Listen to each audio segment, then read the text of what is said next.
दो डब्बे च पा दें, एक इन्ना च पा दें।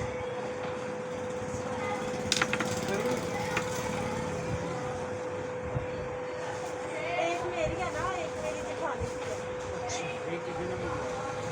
तो इसकी रिजल्ट आएगा। उसने चाहिए थी नहीं मंगवाई, लेकिन वो कह रही थी कि चलना है। तार है ना जो वहाँ से फीकी पड़ गई, लेकिन नाक से नहीं पड़ी। तो लगाने में फ़र्क होगा, वरना हर चीज़ इसमें शाइना ताज डब्बे रंग को भी गारंटी से पूरा करते हैं। और शुक्र अलहमदुलिल्लाह इतनी करीब लिखी है कि बहुत ज़्यादा सिर्फ रिजल्ट में रहती है।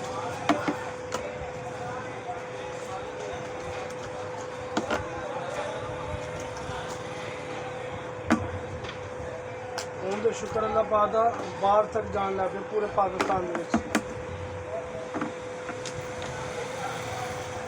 सिर्फ रिजल्ट भी है।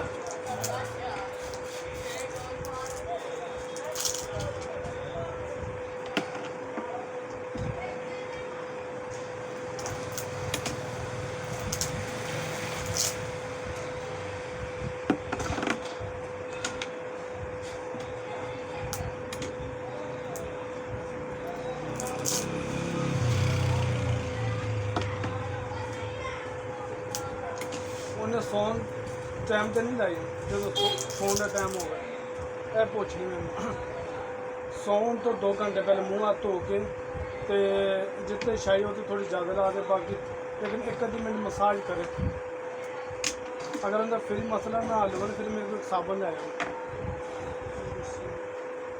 अगर जो शाइयों वास्ते ला रही है ना, खाली एक शाइयों वास्ते मेरे को अलग क्रीम होगी।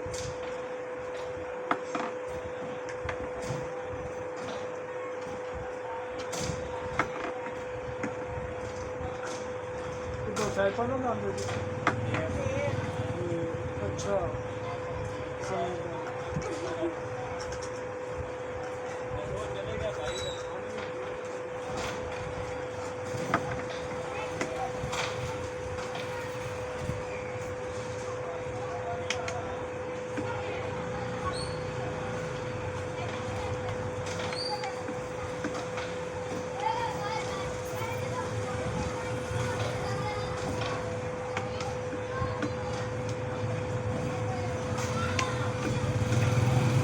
है ना, देखो शफाला पा के देता है।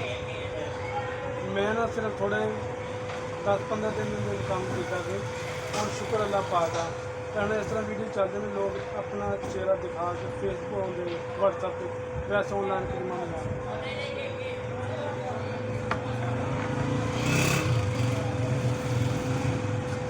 और खरे किन्ने बंद का रोजगार लगा है तो जाके सेल कर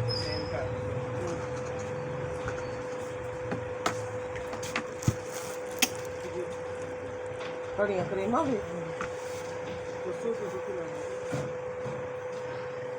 जिदा वो कहता जी माशाल्लाह कमाल का रिजल्ट आ और अज तकरीबन 10-12 दिन हुए।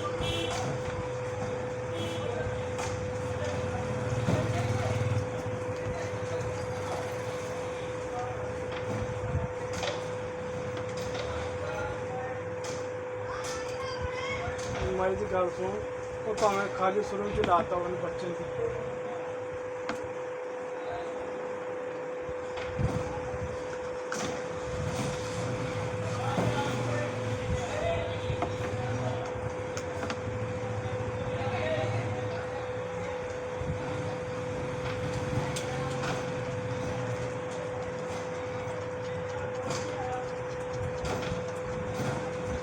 हूँ जो मौसम होया पाया ना इहदे क्रीमां पूरी नहीं पैंदियां शुक्र मौसम बड़ा प्यारा है।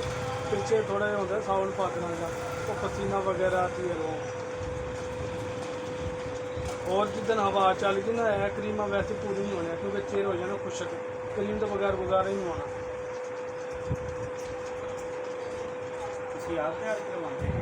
क्रीम नहीं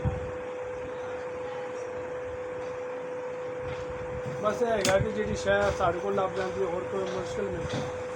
मैं सिर्फ रिजल्ट के उत्ते चलना होता है, गाहक में रिजल्ट मिले ना गाहक आप ही आता थोड़े ठीक है।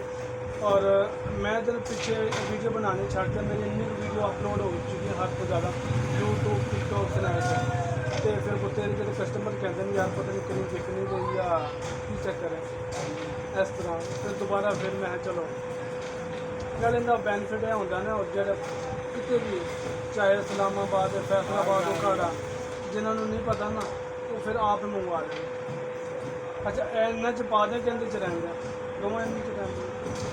ਵੈਸੇ ਵੀ ਡੱਬੀ ਖਾਲੀ ਹੈ। ਲੈ ਲਓ ਕਿਹੜੀ ਲੈਣੀ।